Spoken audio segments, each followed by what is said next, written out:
primer término quiero agradecer a mi amiga Cata, a la consejera Claudia Espino. Todos conocemos como Cata, pero felicidades por hacer este foro y aquí en Ciudad Juárez. En segundo término quiero felicitar, como siempre, al Instituto Estatal Electoral, a su consejero presidente, gran amigo, y a todos y cada uno de los consejeros que hoy nos acompañan y que los he visto en este andar de llevando la democracia participativa a todos y cada uno de los rincones del Estado, y eso es muy bueno.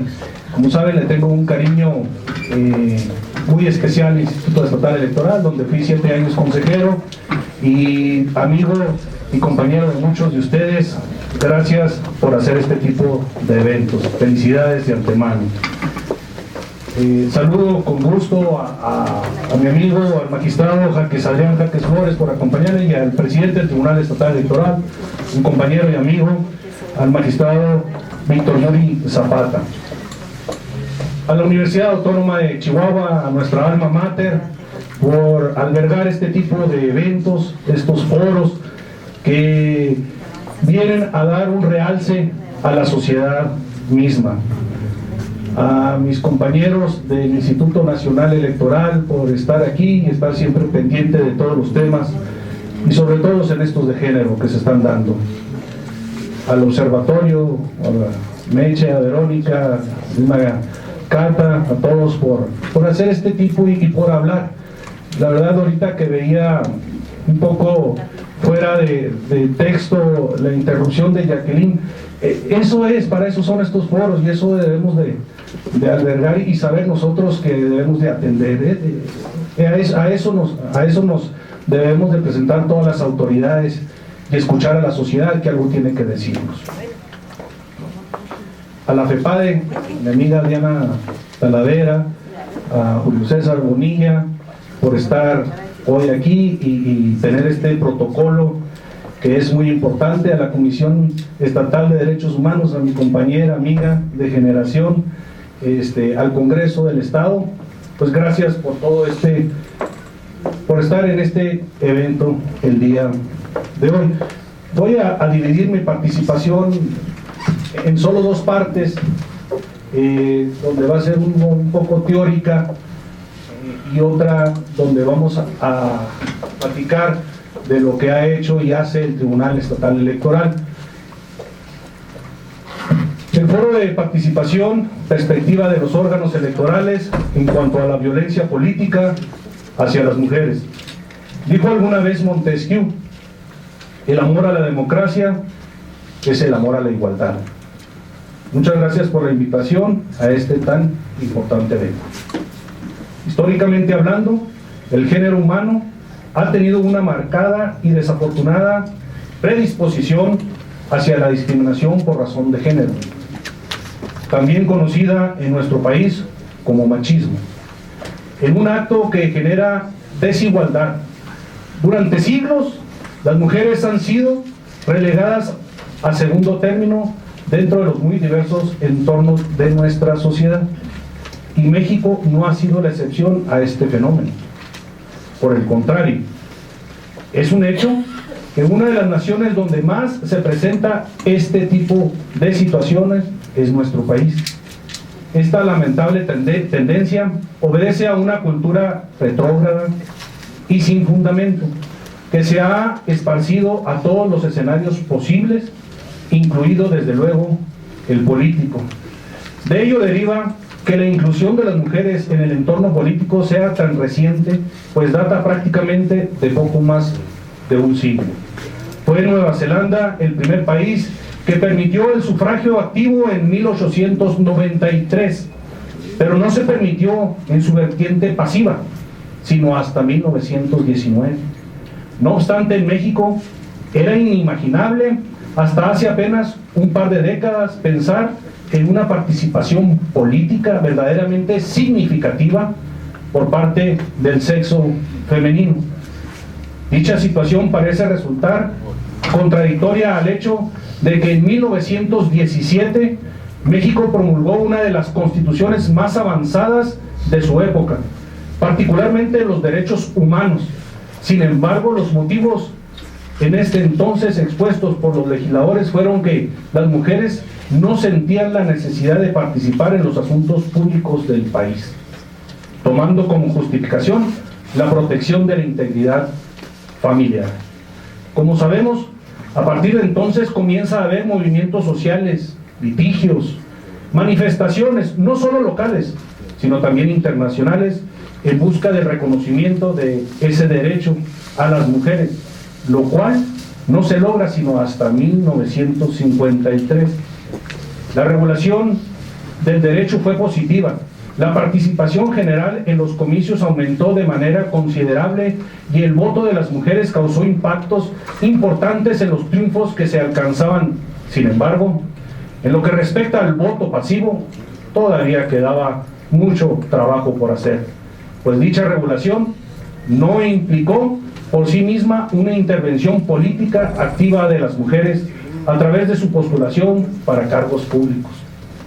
En efectos prácticos respecto al voto pasivo no hubo transformaciones mayores. La primera mujer gobernadora llega hasta 1979 en Colima, mientras que la primera candidata a la presidencia de la República no se presenta sino hasta 1982 con Rosario Ibarra de Piedra. Hasta el día de hoy, en México, ha habido solamente 7 gobernadoras, contando la gobernadora actual de Sonora, Claudia Pavlovich, y como sabemos, ninguna presidenta de la República.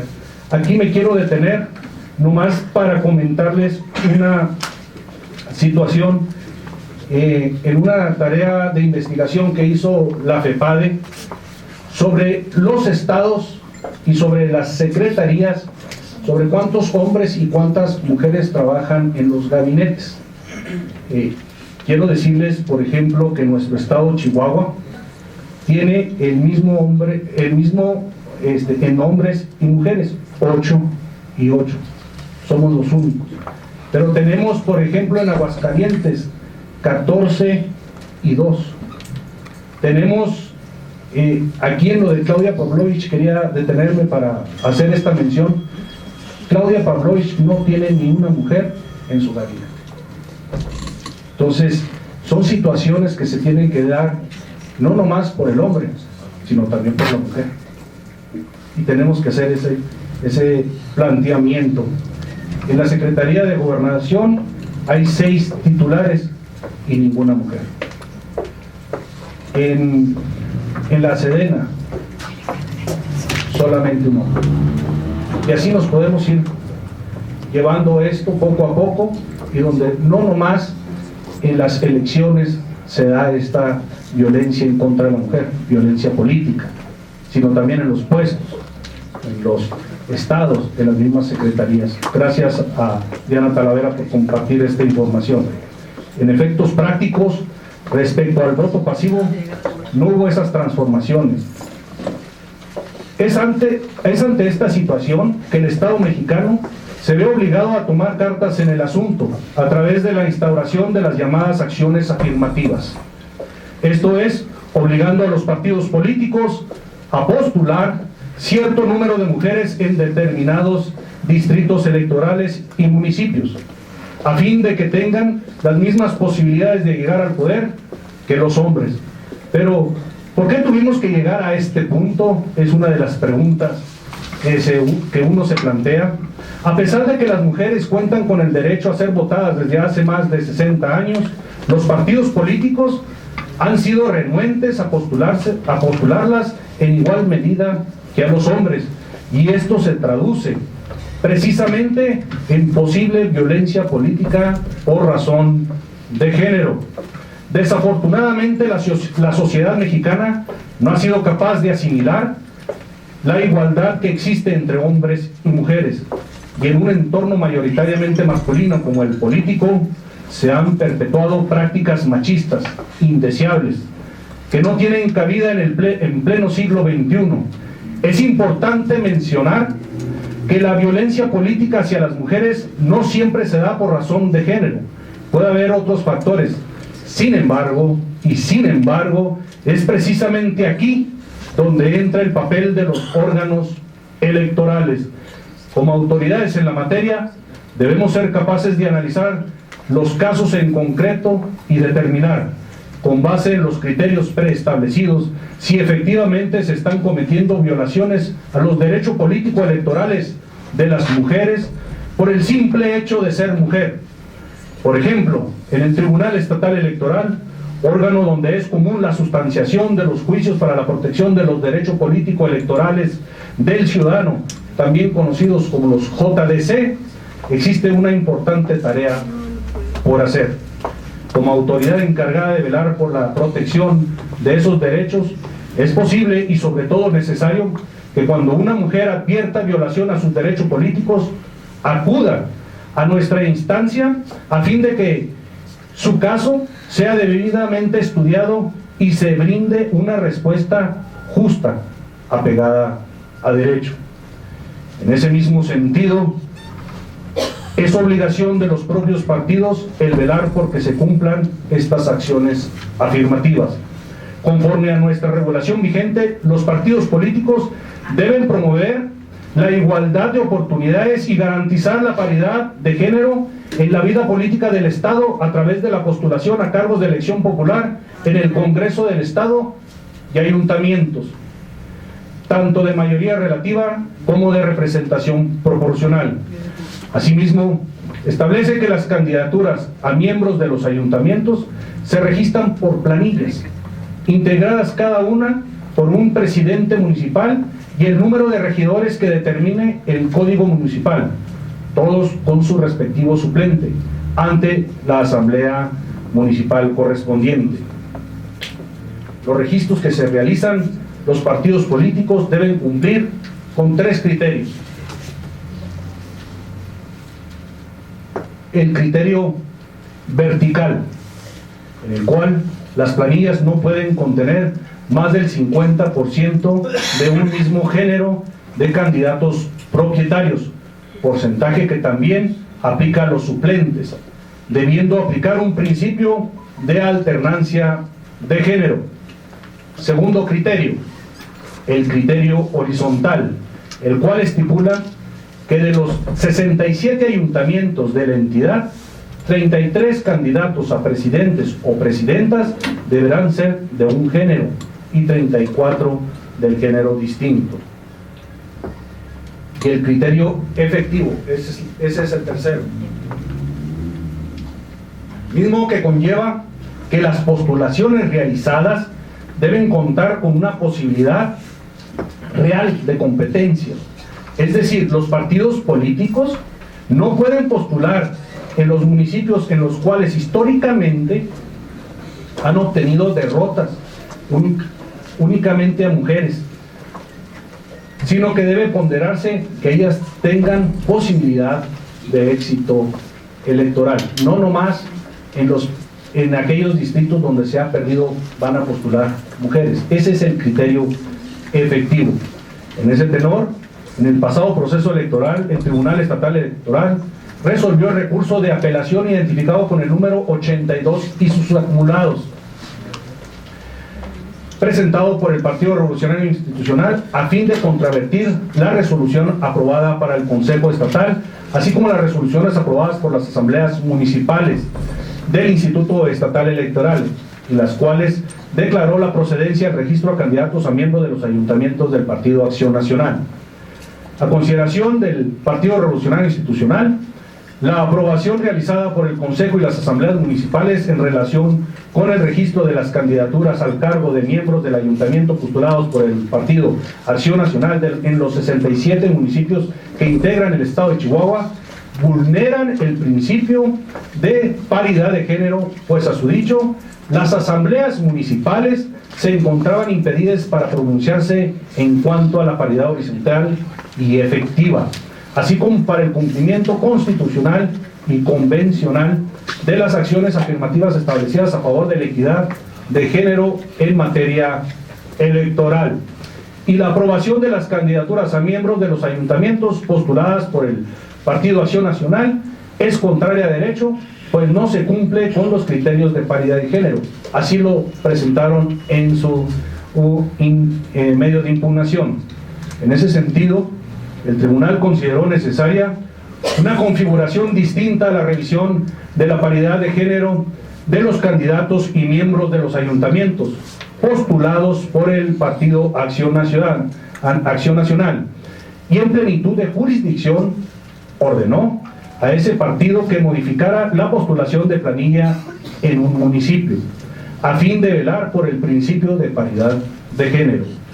Ello fue así, pues, conforme a la interpretación sistemática y funcional del esquema institucional electoral y las garantías de paridad de género en el Estado mexicano.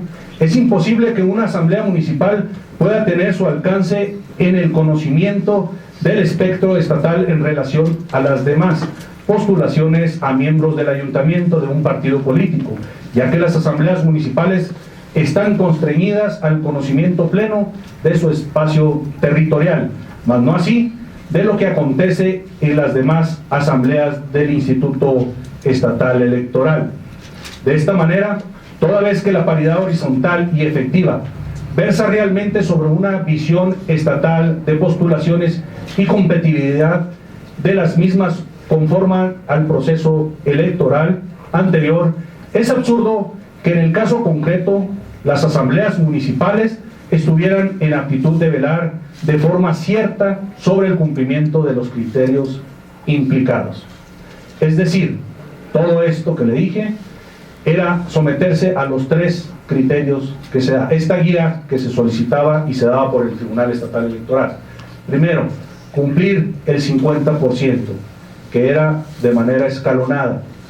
La forma de ser horizontal, el criterio horizontal, 33 y 34, pero sobre todo el último, en esa eficacia donde tenían que ver, donde no se podía poner a las mujeres en aquellos distritos o ayuntamientos donde se había perdido. Es decir, debió ser el Consejo quien en uso de sus atribuciones asumiera la revisión del cumplimiento a la paridad horizontal y efectiva, lo que estamos comentando, mientras que las asambleas municipales fueran las encargadas de vigilar por la acreditación de la paridad vertical. Por otro lado, se determinó que el PAN cumplió con la paridad horizontal al postular en 33 municipios mujeres en la posición de presidenta municipal y en 34 a municipios hombres en la misma posición. Sin embargo, había infringido la normatividad electoral en materia de paridad efectiva, pues se dejó en desventaja al género femenino en relación a la postulación competitiva en los municipios con menor porcentaje de votación en la elección inmediata anterior. Ante esto, y a fin de generar la menor afectación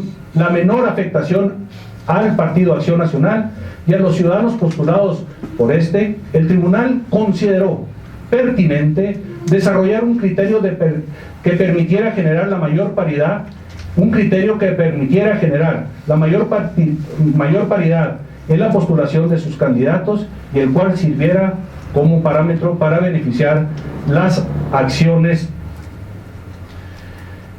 realizadas y el cual, además de las acciones afirmativas implementadas por el Estado, quedando demostrado que aún así, con un criterio que auxiliara al partido, no se alcanzó una paridad efectiva real, pues entre hombres y mujeres postulados existía una diferencia todavía de dos ciudadanos. Al respecto, se ordenó al Partido Acción Nacional que reajustara la conformación de sus postulaciones a fin de que, conforme una guía otorgada por el Tribunal Estatal Electoral, modificara la postulación de candidatos en un municipio para cambiarlo de un hombre postulado por una mujer y así respetar la paridad de forma global.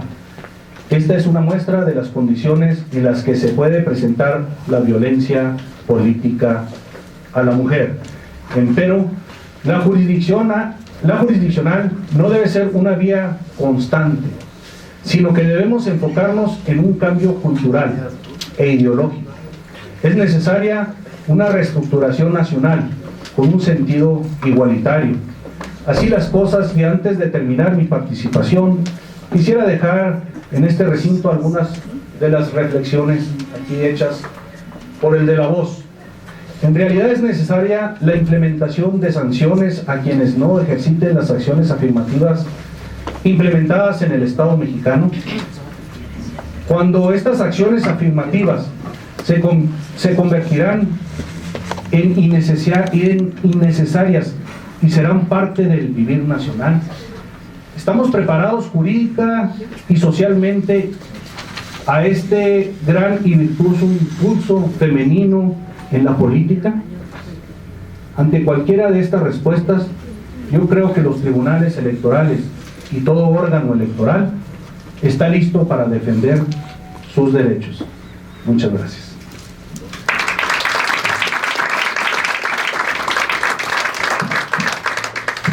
Muchas gracias, magistrado, por su participación. Nuevamente los saludo con gusto a todas y a todos. Y bueno, ya el magistrado César Mon hizo una referencia histórica y académico. Yo versaré sobre algunas circunstancias genéricas del proceso y algunas circunstancias de orden internacional. Sí quiero resaltar que la idea de este foro es precisamente platicar, retroalimentarnos, conversar, escuchar, y lo más importante es que logremos llegar a tener una claridad de lo que es la violencia política contra las mujeres, y que pues un foro es para debatirlo. Lo señalaba ahorita muy bien el magistrado. Tuve la oportunidad de escuchar con mucha atención lo que Jacqueline nos expuso, nos expresó. Tiene toda su libertad, la respetamos y respetamos su derecho y su incomodidad, pero son las instituciones las que han ido resolviendo este asunto, y por eso nos privamos de hacer algún comentario adicional. Seguramente en las mesas de debate se comentará el asunto, y creo que es importante. Es una situación del Estado de Chihuahua, es una situación en materia electoral, es una situación donde se puede considerar la posibilidad de violencia política, pero aún no se ha definido como tal. De tal suerte, creo que este foro es el preciso para poder generar esta discusión y arribar al entendimiento de que casos como este no deben de suceder. Que el estar discutiendo si hay o no hay violencia política de género es necesario porque existe, pero lo ideal es que lleguemos al estadio en el que podamos decir: cualquier mujer, cualquier hombre, cualquier ciudadano puede ejercer su libertad político-electoral, aspirar a un cargo y que no tenga obstáculos de ningún tipo. Nosotros mismos como sociedad somos los que generamos esos obstáculos. Señalaba yo en mi intervención anterior, y que también hizo alusión nuestro representante de FEPADE, el licenciado Bonilla, este es un asunto generacional, es un asunto cultural, es un asunto histórico. No es nuevo. La novedad está en que lo empezamos a tratar con más detalle, ¿sí?, con más punzo sobre las situaciones que pasan, porque ha existido ya el hartazgo de las mujeres ante tanta violencia, y se han expresado cada día más, con más fuerza, con más representación, se han unido, se han expresado en distintos foros. Hoy es uno más y agradecemos mucho que nos acompañen así. La importancia y el valor que le concedemos a un tema como el que estamos tratando hoy es uno de los principales cimientos para llevar a nuestra sociedad a hacer un cambio, para ser realmente modernos, en las que hombres y mujeres estemos realmente integrados en una igualdad que no sea una simulación, que sea realmente una igualdad de circunstancias. El diálogo es el conducto al entendimiento. Con él abrimos la posibilidad de emprender acciones, generar acuerdos y compromisos que mejoren plenamente la calidad de nuestra democracia y sobre todo la cohesión de nuestra estructura social. La igualdad, señalaba hace un momento, es una mera simulación si no la dotamos de los mismos derechos y plena participación a todos, a hombres y a mujeres. No hay paz ni progreso sin verdadera igualdad entre los ciudadanos, cual fuere su situación de género, religión, raza, etc. Como objetivo principal de la lucha por la eliminación de la violencia política de género, debemos traerle certeza a la implementación de los tratados que ya existen, a las convenciones que se han dado y que nuestra nación se ha suscrito como miembro de ellas. Tenemos ahí, el comentario lo hacía de manera propia la consejera Espino, la Convención Interamericana para Prevenir, Sancionar y Erradicar la Violencia contra la Mujer, conocido como Belém do Pará, de 1994, fíjense ustedes, 1994, ¿hace cuántas décadas de eso? Que en su artículo 4 menciona, leo textual: toda mujer tiene el derecho a tener igualdad de acceso a las funciones públicas de su país y a participar en los asuntos públicos, incluyendo la toma de decisiones.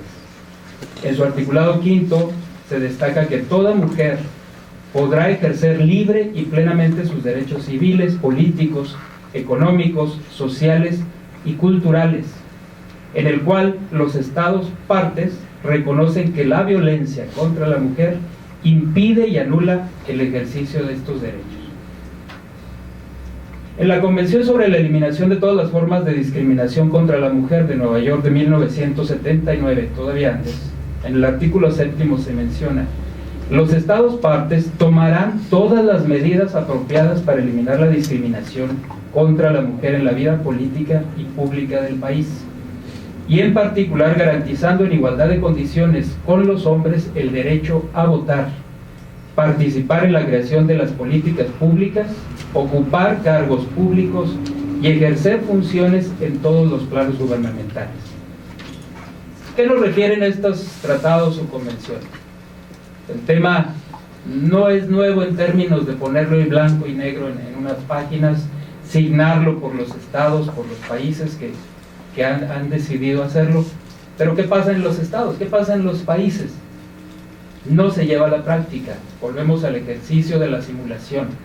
Estamos comprometidos con un tratado, una convención, un acuerdo, pero ya al traducirlo, al traerlo a nuestro país, no se refleja en la realidad. Estamos hablando de 1979, de 1994. El propio magistrado hacía seña de fechas de 1800. Nosotros en nuestro país hemos ido evolucionando sumamente lentos en este asunto, no porque no queramos avanzar, sino porque nosotros mismos, en nuestra idiosincrasia, hemos creado un conflicto de interés entre lo que yo quiero, lo que yo creo que debe pasar y lo que es la realidad. Estadísticamente en Chihuahua, las mujeres componen el 50.72% de la lista nominal.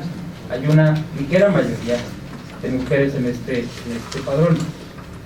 Sin embargo, se contrasta, y lo señalaba ahorita en números el magistrado, la representación en cargos públicos es mínima. En muchos casos de las entidades es nula.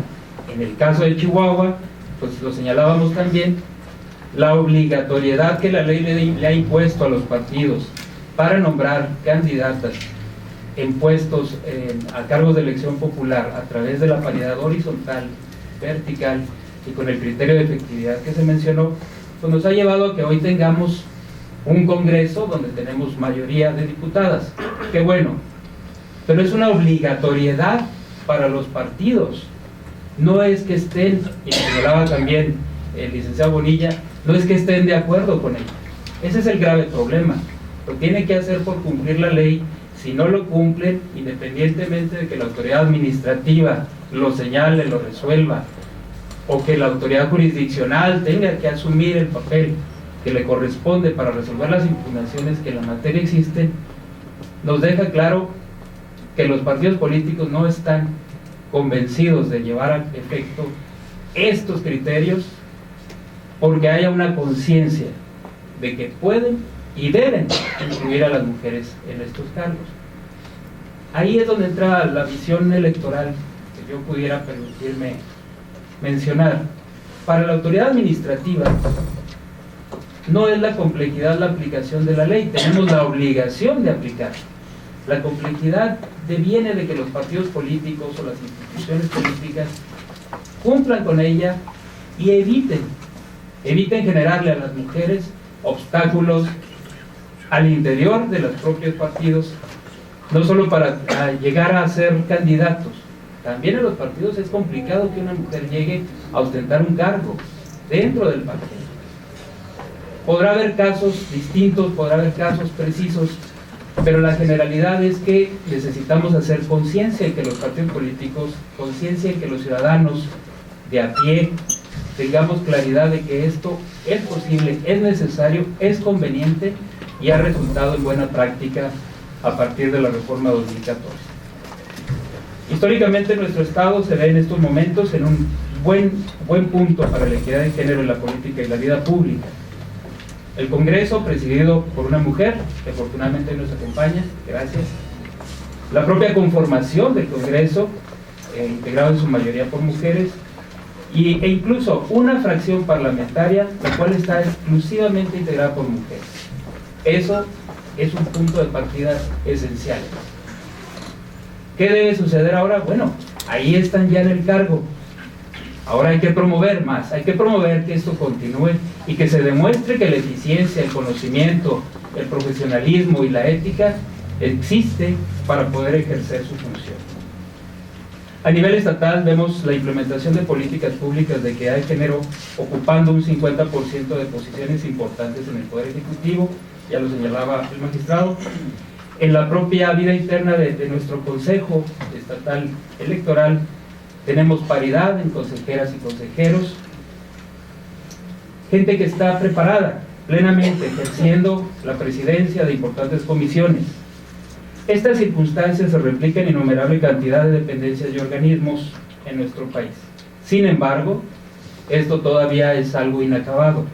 Debemos seguir apoyando para que cada vez sea mayor la equidad en el trato a hombres y mujeres. La violencia política contra las mujeres adopta sus formas en la segregación causada por la propia misoginia aún existente. Ayer déjenme comentarles, el concepto de misoginia creo que todos lo hemos escuchado. Ayer me preguntaban, ¿cuál es el mismo concepto de misoginia pero aplicado de las mujeres hacia los hombres? Yo no lo conocía. ¿Alguien lo conoce? Mandilón. Misandría. Misandría. Ayer me di cuenta de ese concepto. ¿Eso qué refleja para mí? Misoginia lo tenemos presente, porque lo oímos cada rato, lo escuchamos, lo vivimos en la propia casa de uno. Y cuando viene el concepto de misandría, pues no nos suena, porque estamos poco comunicados con ese concepto, aun cuando también existe. No sé si será ser mandilón, pero vamos a dejarlo así. Si afrontamos el tema con verdadero compromiso y si educamos a las actuales y a las futuras generaciones, podemos transformar esta violencia política contra las mujeres de un hecho cotidiano a casos aislados, en los que la propia sociedad sancione a agrupaciones políticas y gobiernos que la ejerzan. Como miembros de una sociedad comprometida con la verdadera igualdad social, tenemos todos, no nada más los organismos electorales, no nada más las instituciones de gobierno, todos tenemos el compromiso de no solo escuchar el clamor de estos grupos o de las mujeres exigiendo sus derechos políticos, sino de apoyarlas. De nada nos sirve escucharlas si no realizamos algo por ello. En días como hoy nos complace darnos cuenta que la conciencia social va en aumento en lo referente al tema que nos atañe. En nuestra nación somos uno de los países con un alto índice de empoderamiento político de la mujer. Se dice, yo tendría mis dudas, habría que analizarlo con números. Esto no significa que estemos dentro de lo ideológicamente correcto, significa que globalmente somos una nación incluyente, pero aún nos falta. Que aún luchamos es cierto, pero que vamos ganando también es una realidad. En América Latina se tiene un amplio desarrollo en la inclusión y la equidad social. Excepciones las hay en países complicados que los conocemos todos. Sin duda debemos comprometernos individual y colectivamente a hacer lo que nos sea posible para proteger los derechos políticos de las mujeres en México y en Chihuahua. Yo concluiría señalando lo que hemos venido platicando en distintas mesas. La idea de este foro y de los que vengan y de lo que ustedes puedan hacer es primero socializar el asunto. Si no conocemos la situación, no podemos ni proponer, ni hablar, ni sugerir, ni actuar. Una vez que lo socializamos, entonces tenemos que reconocer la situación. Si somos parte de ella, y yo en mucho diría que somos parte de ella, como ciudadanía, como partidos, como medios de comunicación, como instituciones, en la casa. Yo decía ayer, a manera de un ejemplo, si usted me lo permite, muy burdo, un ama de casa que quiere participar en el comité de su colonia y su esposo no la deja, ¿es violencia política? ¿Sí? Y así de simple. Y puede ser ejercida por los padres, por los esposos, por los hijos, por los superiores jerárquicos, por los subordinados, por los compañeros, en el ámbito social, en el público. De manera, como decía ahorita el licenciado, patrimonial, económica, sexual, social. Todas esas cosas que conllevan a tener un contexto donde la violencia política en contra de las mujeres se ha generado como una simulación en el trato de querer ser iguales, es en lo que tenemos que trabajar. Una vez reconocido el asunto, pues hay que denunciarlo, decía ahorita también el licenciado. Si hay un asunto de violencia política y no se denuncia, pues nadie se entera. Ahora vamos a suponer que se denuncia. ¿Qué seguiría? Pues tiene que estar tipificado. Es lo que se está buscando, que señalaba ahorita. En el estado de Chihuahua no existe la tipificación, lo vamos a buscar, lo está haciendo el instituto, lo está haciendo el observatorio, lo están haciendo los grupos de mujeres, para luego poder hacer el procesamiento de las cosas. Y llegar, tristemente hay que decirlo, llegar a la sanción. Una actitud incorrecta, una mala práctica que no se sanciona, no va a ceder, no va a cesar. Y es en lo que tenemos que trabajar todas y todos. Sería una perspectiva muy general de nuestra parte, agradeciendo su atención y bueno, que sigan disfrutando de las demás mesas que tendremos en seguida. Muchas gracias.